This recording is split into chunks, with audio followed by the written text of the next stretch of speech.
Welcome to Security Boulevard, the cybersecurity podcast from the Futuring Group. All of our episodes explore a variety of topics within cybersecurity and the technologies that drive it. You can always find us on securityboulevard.com, on the Security Boulevard YouTube channel, TechStrong TV, and every one of your favorite podcast platforms. Before we jump into this episode, let's meet the co-host panel today. It's one of your favorites, starting with Mitch. Mitch, it's good to see you again. You were busy the last couple weeks. Oh, yes. Flying through the busy skies with not as many traffic controllers as we would like, but we made it home safely. Absolutely. And then, of course, joining me again is Fernando. Fernando, I know you've been busy for the last couple of weeks. Oh, God, yes. It's high travel season for conference and events, and I love the interactions. I don't love the logistics usually, but it's nice to be back and chatting with you guys. Absolutely. And we're very glad to have everyone joining us this week. It is, if you're listening to this, depending on what time, we're recording this week of Thanksgiving in the United States, which means it should be a fairly calm week for everybody, unless something on the internet goes down. Oh, hey, let's talk about that, because that actually happened last week. We joke around about the fact that it seems like the internet is totally dependent on like 3 or 4 services. One of them was Cloudflare. And we noticed that one thing that happened, we got it, I think it was Tuesday of last week. So that would have been the 18th. We started seeing these massive warnings that things were not right. Lots of websites were going offline. There were lots of people that were panicking because they couldn't get to ChatGPT anymore, among all the other things that were going on. And I remember sitting there thinking to myself, I'm like, well, one, they're going to get it fixed because that's what Cloudflare does. And two, we're going to get an awesome postmortem when we actually do get that. And one thing I will say that I was very happy to see is that everyone from the CEO down posted on LinkedIn, and they specifically said the words, "We are sorry for breaking the internet." Like that to me was a huge thing of saying we realize that we should do better. But I wanted to jump in. Mitch suggested this episode today. Let's talk about the security implications of what happens when a service as big as Cloudflare kind of gets knocked offline, because a lot of things that we thought shouldn't have broken suddenly weren't available. Mitch, I want to open with you. What was your takeaway from this from a security perspective? Because I have to wonder how many people's security tools suddenly were inoperable and failed open when Cloudflare was not available.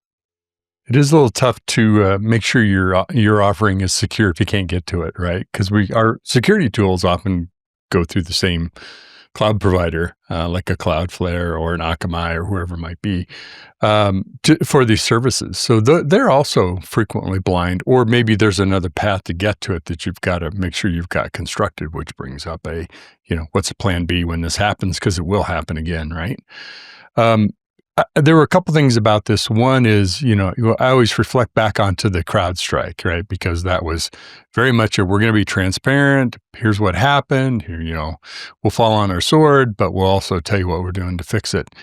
And there was a claim of transparency here, at least initially, but it really wasn't that genuine in my estimation, because it was the outage was blamed on a configuration file for their bot management system, which is vital to using the service. We are a customer of Cloudflare. We use it in our infrastructure as well as others, which caused configuration files to grow too big and cause something to crash and not work any longer.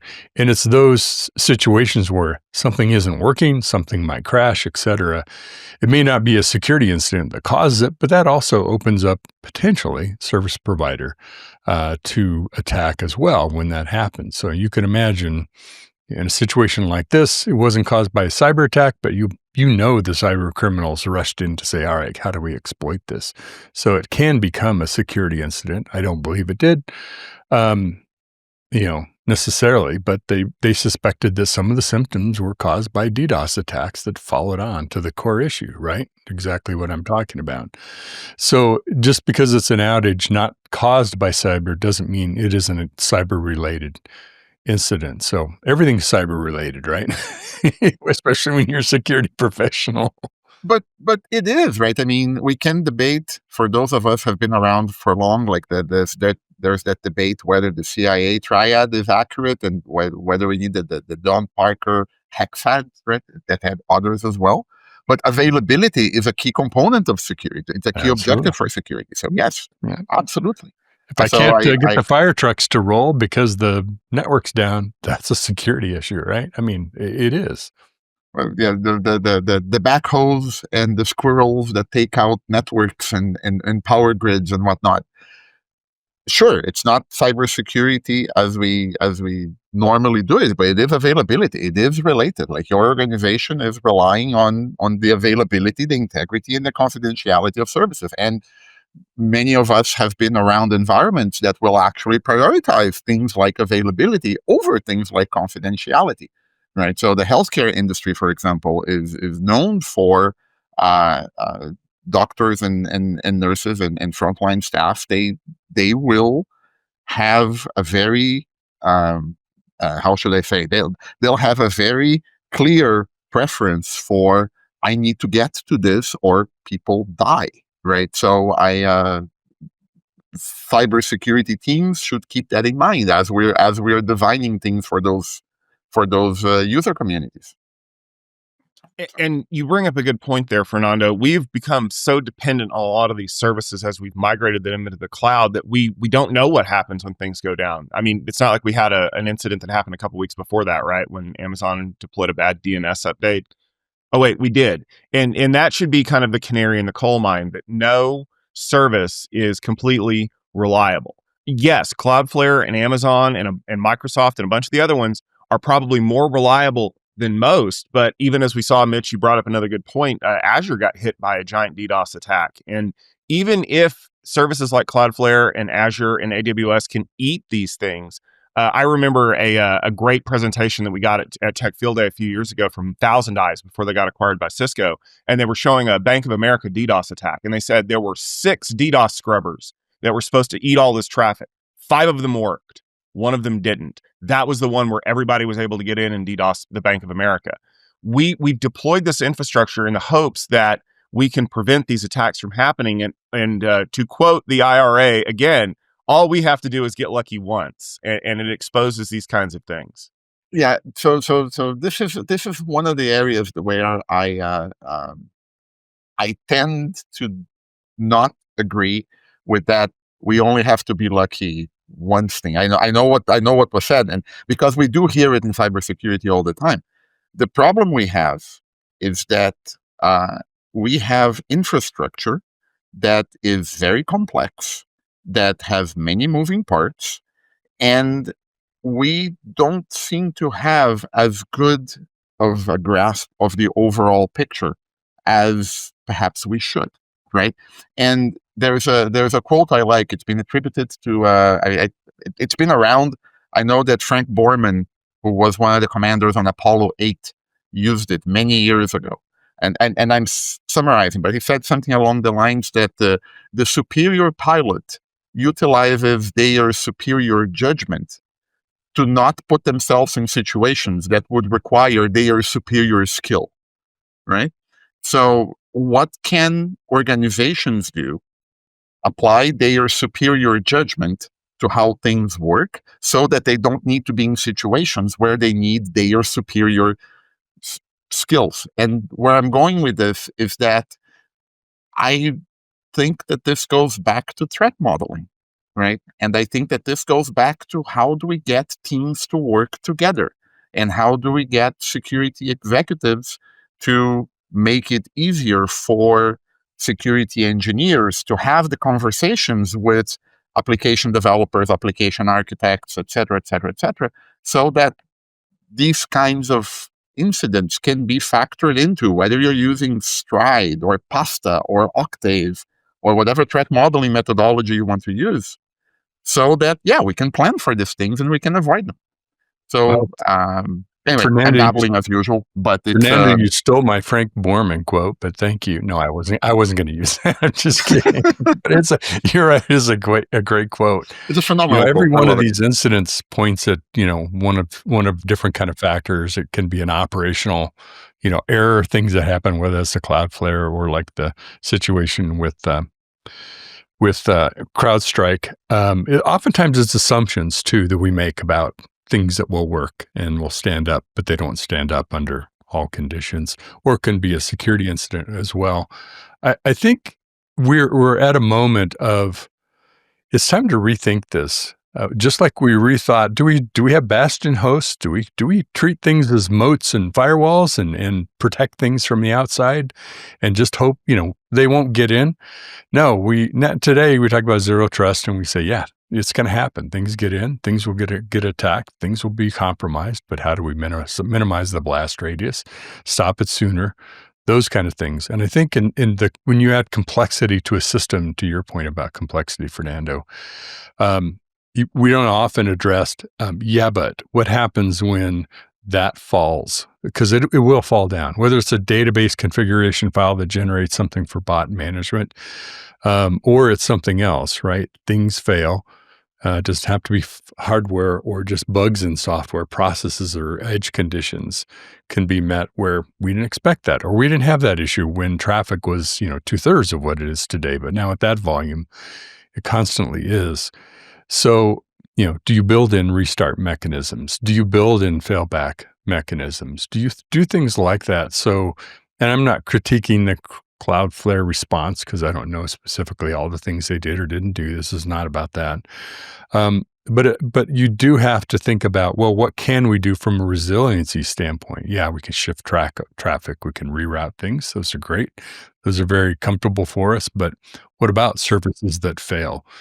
About going back to the prior version of a bot configuration, if that is found to be a root cause. And then the secondary aspect is these are like supply chains, right? There's a ripple effect when there's a disruption at some point in the supply chain, in this case, in a very large complex network. Making that change, whether it's a DNS change like for AWS or fixing this bot file issue, it takes a while for it to work its way through the system. Meanwhile, you're battling other fires that cropped up, like a DDoS attack that's taken advantage. So it's kind of fighting a fight on multiple fronts on a war. It's not easy to do, but you've got to think about it from a resilience standpoint, and what can the system do to also help keep itself stood up and working.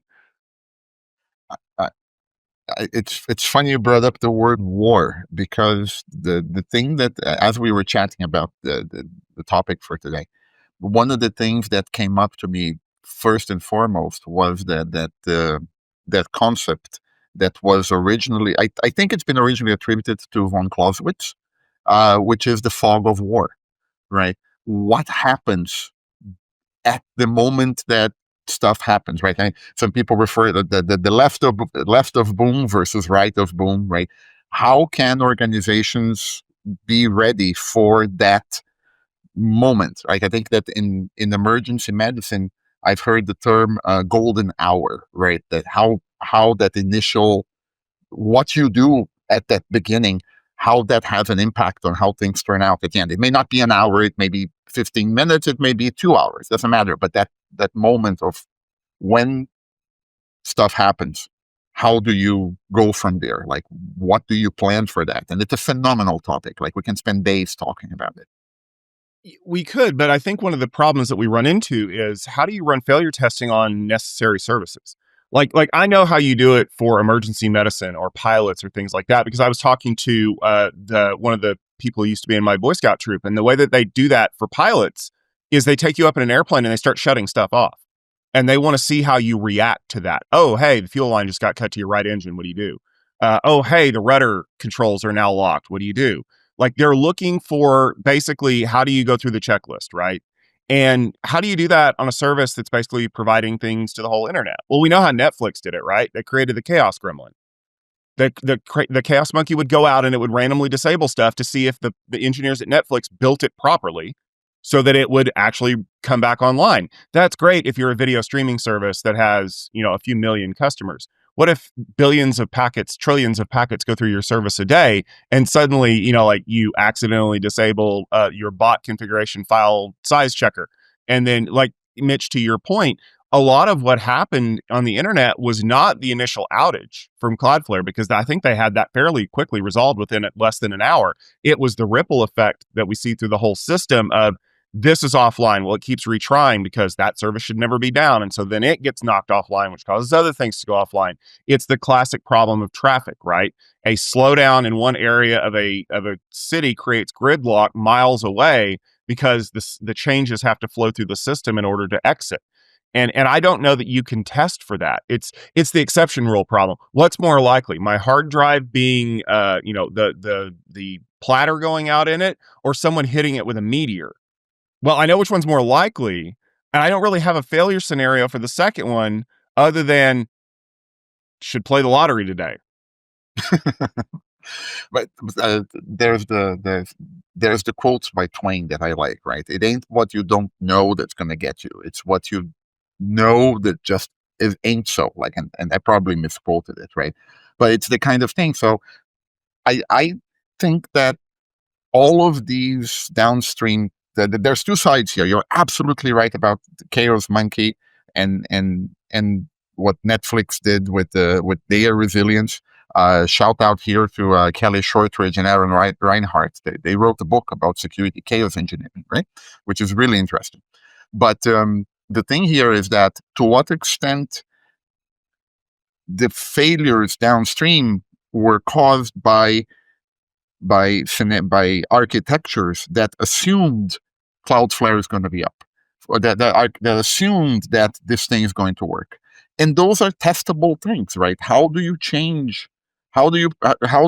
I'll go back to threat modeling, right? Unless we have a comprehensive architectural view of a system, right? And we come together as security, as architecture, as development, / engineering, right? As lines of business, whatever.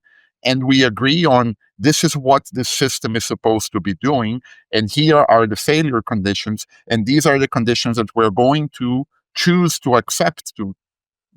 These are the conditions that we accept as failures. These are the ones that we cannot have as failures, right?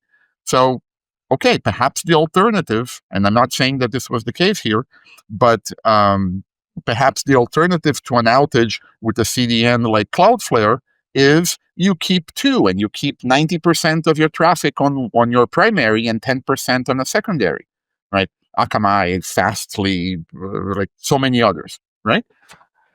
Yeah, let me take another view of it, please, because this is something I had to challenge my own thinking about. Is a known is no longer possible in our world, meaning we don't really know what the network looks like because it's constantly changing. I don't mean the traffic on it. I mean the configuration of it. We have people writing code that are running as edge processes right in our network. I don't control that. That's part of the service that we offer. We may have it sandboxed off. We may not. That's just a simple example. We're making constant changes to the network, right? It may not all be known by any one system or one person that has that entire scope. If you want to project forward, and this is one I bring up constantly, is you add AI into the picture someday that's writing its own code as it works, right? Okay, now you've really got a self-changing system. And maybe to some degree there is, small variations of that today. So I think there's both perspectives, Fernando, is this is what we know, and this is what we're going to protect from or against or respond to, and we'll do our whiteboarding, our red teaming against all of that. And there's the universe of things we don't know, but how are we going to deal with something when it happens? We don't know what that thing will be that will cause it, but a configuration error, an overage on traffic on a certain node, a piece of hardware that decides to start taking its commands from some foreign nation instead of our management system, whatever it might be, right? We have to have some kinds of ways of thinking about resilience for the unknown unknowns. And every one of those will become known, right, as we learn it, not to get too far back into the known and unknowns thing. But I think you have to also think about it as, now that we've assumed that we know what the network looks like and what all its state is, what happens when we don't? Because there will be times when we don't. Maybe that is today or not. So I can't believe I get to be the first person to bring this up, because all of the answers to your questions are money. I get to say economics before Fernando did, but that's the problem, right? Is that no matter what this issue is, I can solve it if I can just throw enough money at it. Kind of to the point, what if I'm running all my traffic through Cloudflare? Well, 50% of my traffic goes through Cloudflare and 50% goes through Akamai. But Akamai wants 100% of my traffic because they want to charge me for it. And there's always this price battle, right? Of how do I balance this appropriately? I mean, let's be honest. That's the whole reason why multi-cloud exists, is because people want to exploit cloud arbitrage, right? It's cheaper in Azure for the next 45 minutes. So I want to run all my big workloads over there and get, save 38 cents per VM or whatever. The problem is that people get so obsessed with this idea that I can save money by loading everything over here that they forget that there's a cost to that that's not dollar related now, but will be dollar related later. Like, people were attaching billions of dollars to the AWS outage. People were attaching billions of dollars to the Cloudflare outage. And all of the AI providers that we know of, OpenAI, Anthropic, all of them ran on Cloudflare. And so their models were offline for users to get to for that foreseeable whatever. So now they're having to deal with the fallout of that, angry customers that couldn't write term papers or whatever it is. But more importantly, how do they fix that in the future? Do they demand more of their providers? Do they write more stringent SLAs to say, I need this to operate at a better thing? Worse yet, Mitch, you kind of alluded to this at the beginning. What happens if there's a breach during that time when my security systems are offline? Is it my fault because I did everything that I could? Or is it your fault? And can I get money out of you for it's your fault? Either you or my insurance company. So let me, sorry, Fernando, and then I'll back off here. So even that, Tom, assuming that I can solve it with money, actually you can't solve it with money. There's no infinite amount of money that would solve it. Part of the reason is because the way I think things are today is not going to stay the same. So I'm going to push half of my traffic, or a third of it here and a third of it there and a third of it over there. Tomorrow, some business deal gets struck that changes that, right? That I don't have any control over that. Akamai buys some company we didn't expect but that's who we were pushing traffic to or buying a service from as a backup to. So that system doesn't stay static and change. And now we have to adapt to it. We didn't know what to expect that, but we can't count on that being the way it is at the point in time we hit the save button on the plan. So this is where I go back to, we are evolving as an industry, right? And I think that, Tom, thank you for bringing the economics first, right? That's lovely. But I think that this is one of the major trends we're following at Futurum is this broader evolution of the market, much more strategic and so on. And I point to, and we see people, for example, our cybersecurity decision maker has people indicate a clear preference for platforms over point products, for example, right? Doesn't mean that it's complete, it's never going to be one, etc. But people do have that preference. But this is where I look to other industries for inspiration. If you go look at major airlines, right? Major airlines don't run their entire fleet on a single provider, right? You have Boeing and Airbus. Now, those two major aircraft platforms have emerged, but airlines choose to run both, right? So airlines are taking the cost of, hey, it would be much easier to have all my mechanics, all my maintenance, everybody, all my pilots just certified on one type of airframe. But no, we're paying them to have, we'll have the cost of doing both, right? I think technology is the same, right? We are going down that path. I'm going to put a little pin in that, Fernando. Please. Most major airlines are running both because of supply chain issues. I fly Southwest. They fly one plane, the Boeing 737. Now it's the 7, the 8, the 8 MAX, whatever.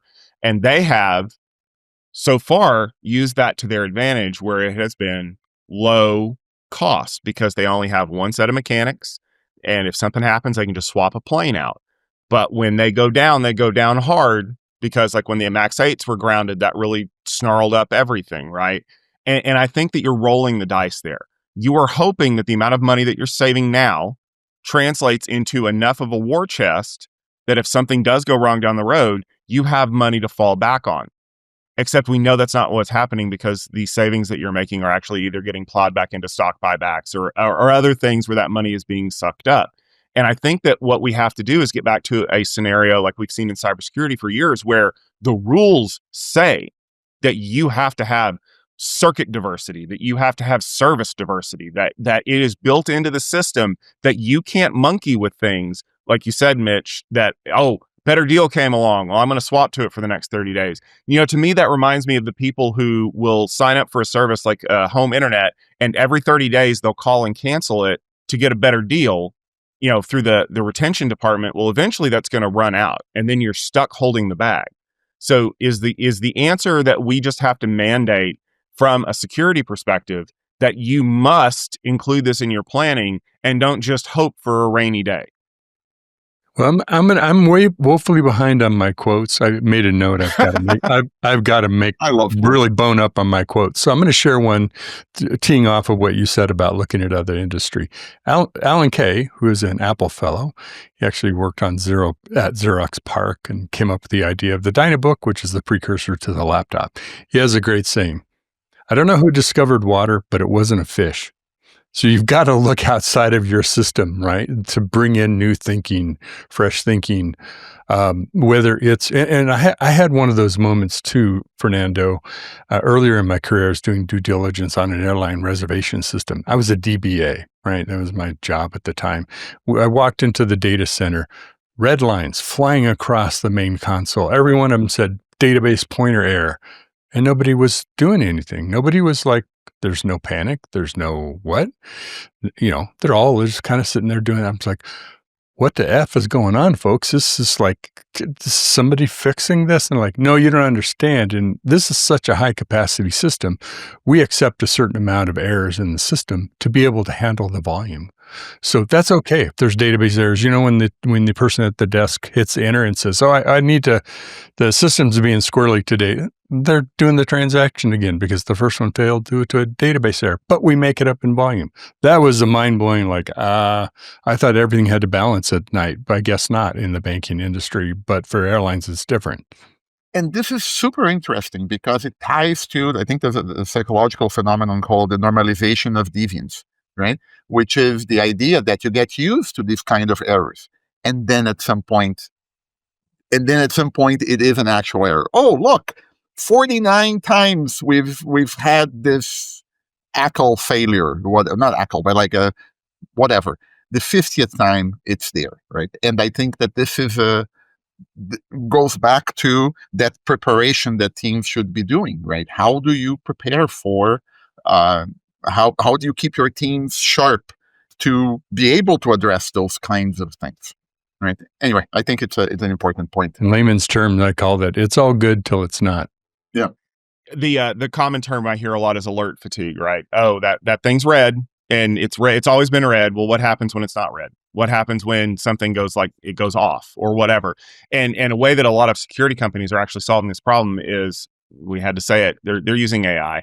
They're providing context. Why, like, Mitch, to your point, yes, a certain number of transaction failures are acceptable, but what happens when you go outside of that? When is the threshold for this is now a significant amount of transaction failure? Which I think is ultimately what needs to happen here. We need to be able to provide context around these things for people to really understand what's going on. If we don't, then yeah, we're just going to get numb to it, right? It's like, oh yeah, things are just acting squirrely today. Well, what's the difference between squirrely DNS resolution issues and massive outage? It's about 20 minutes of Amazon engineers going, I don't know what's going on. And that's where we're going to get to as more and more of our systems become dependent upon these things. Like, I've completely gotten rid of all DNS resolution on site, and now I use, pick your favorite public resolver platform. I don't store things on my local storage anymore. I store them all in the cloud. Well, that's great until S3 has a hiccup. We've got to understand that if we're willing to trade these things for lower costs, we have to be willing to accept the fact that we no longer control them. And I don't know how to write that into a security plan. But you know what? That's fine. I think that there are things that we as organizations we should have enough of a view of what can go wrong, and then we pick our poison. We are okay with this. Southwest is perfectly fine in the value that they provide, given the business strategy that they have chosen, right? Air Canada or United, similarly, they need the extra fleets, right? And it's you brought up regulation, right? I think this is the area where we need this evolution of secure by default, right? We need this evolution of secure by demand, right? How are we improving the current status of things so that, yes, these things are more resilient, they are going to cost more. Are you willing to do that or not? Right? It's economics. It's always economics. Sorry, right? And but this is the scenario where we are. This is the evolution that we are doing. So if I have to leave people with one piece of advice, is work on your threat modeling for something. Have that conversation with your teams to know, look, what happens if this goes down? Oh, listen, we don't care about that. That's fine. You know what? You made a decision. You live with the consequences. Oh, no. That's super important. Okay. This is what it's going to cost you. You okay with that? That's the conversation that we should be having. I think part of that threat modeling, Fernando, is extending it to applying this. We'll accept a certain amount, but when it does happen, wherever it happens, our security response isn't necessarily to the config file issue. It's hey, I got a config file issue over here in Australia. All right. Level 2 on our, resilience around security, because we know there's going to be attacks kicked off from that. And that potentially could be a threat, but we also could be DDoSed. We could be da-da-da-da. So your response plan on security isn't by initial security threat. It's as a consequence of another problem. We now have security issues, right? Escalating. Absolutely. Yes. Yes, and to end with, I think it was Jefferson, right? The price of freedom is eternal vigilance, or something like that. Was it Jefferson? I don't remember. Right. Or Franklin, Benjamin Franklin. We have a republic if we can keep it. So there you go. I'm keeping up with you. I'm trying. I'm doing my best, Fernando. So everyone out there in our listening audience has homework. I need you to go to WikiQuote. I need you to confirm all of these. But more importantly, I need you to find an appropriate quote and leave it in the comments for this video, because I want to hear what you guys have to say. That's just going to do it for this episode of the Security Boulevard podcast. I want to thank everybody for tuning in this week. We've got a lot of things going on over at futureandgroup.com. There's some great reporting that's coming out. I know there's going to be some great articles coming out, because we've got one more big show of the year, AWS reInvent. Then we're kind of getting into that quiet period in December where we're gearing up for more stuff going on in January. So make sure you're paying attention to all of our properties, securityboulevard.com, techfieldday.com, futureandgroup.com, to find out more information about that.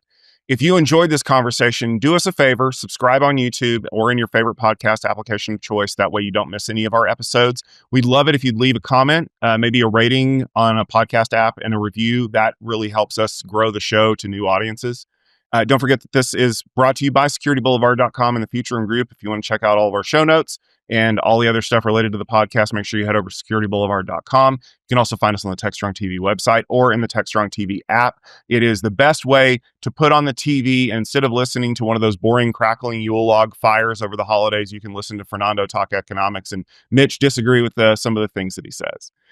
Make sure you're following us on Security Boulevard on X and Twitter, or on LinkedIn. Look for Security Boulevard, that's Security BLVD, because we don't believe in vowels around here. And we want to thank you very much for tuning in, and we'll see you after the big turkey day.